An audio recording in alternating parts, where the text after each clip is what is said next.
Home for the holidays. Those 4 words say a lot, and that's especially true if your home happens to be 1600 Pennsylvania Avenue. In her new book, Christmas at the White House, Dallas author Jennifer Pickens documents the lavish decor from the Kennedys to the Bush years.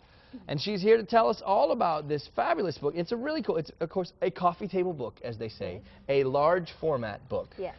But this chronicles kind of the years of that public formal opening of the White House at Christmas time. Correct. It's a 50-year span, and it has over 500 images in the book. It's 408 pages, black and white and color, and it documents the past 50 years of Christmas at the White House. So were the Kennedys the first one? We've got some photos here of some of the various first ladies in their Christmas decorations, Right. or with their Christmas decorations rather. But were the Kennedys the first that started that open tradition? They did. Well, the Kennedys were the first to put the tree, give the tree a theme, and place it in the Blue Room, and with such with the public viewing of the tree in that sense. I don't think she realized when she was doing it what a wonderful tradition she would begin, but it was a Nutcracker Suite, and they did do an informal press tour with Letitia Baldridge, the social secretary, and it did launch this wonderful tradition of 50 years of different themes being at 1600 Pennsylvania Avenue. So really, that was where it started, and she didn't realize, but this has become now an every year tradition. We've got some of the first families. This, Correct. of course, a difficult Christmas when after the Kennedy assassination, he moved Correct. in not long after that, but they still continued the tradition. And you've got a lot of great stories about the people behind it, both the social secretaries and the decorators and designers who were in charge of all this. There's a lot of pressure on a first lady. There is. But each first lady made a wonderful contribution to the White House, whether it was Lady Bird Johnson, who secured the permanent crush that is now on display at the White House and has been ever since. She had that secured, to the actual formal ceremony that we just saw with the Obamas last Friday, with the actual grand champion tree, the winning tree that gets delivered to the White House, which is such a fun event.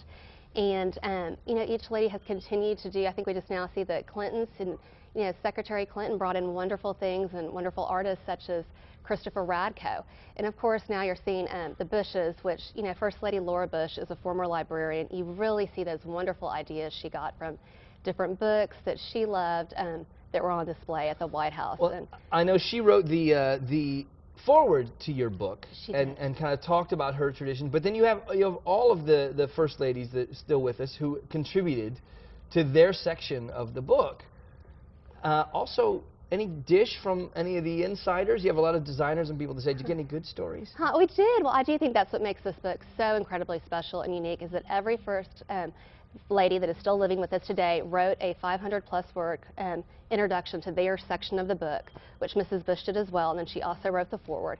And that's really what makes it so special. And then for the first ladies that are no longer with us, we had the 2 daughters that wrote for the Johnson and Nixon section, and Letitia Baldridge, who wrote for the Kennedy section. She was the first chief of staff to a first lady. And then you do get those wonderful private stories, like Patricia Nixon Cox reminded me, on the family residence floor of the White House, they had a tree for their pets. And it's, an image that is in the book, and a lot of people thought that was their private Christmas tree. And she said, that wasn't our tree, that was the dog's tree. That was the dog's tree. We had our own tree in the White House as well. And you do get a glimpse. You see the Bush's tree with all their wonderful ornaments. First Lady Laura Bush had the twins, Jenna and Barbara, right before the holidays. So many of those baby gifts were Christmas ornaments. And so those were on display in the tree of the private residence. And that is a seldom seen part of the White House that you do get to see in this book. Well, I know you're about to start your Neiman's book tour, right? Neiman Marcus book signing around. That's right. What's the website where they can get their details? So they can get it at www.christmasatthewhitehouse.net. It is .net, but christmasatthewhitehouse.net. Christmasatthewhitehouse.net. And again, you can also find her at Arlington Hall at Lee Park coming up tomorrow. For all those details, you can check out our website. It is Christmas at the White House. Jennifer Pickens, thank you so much for being here.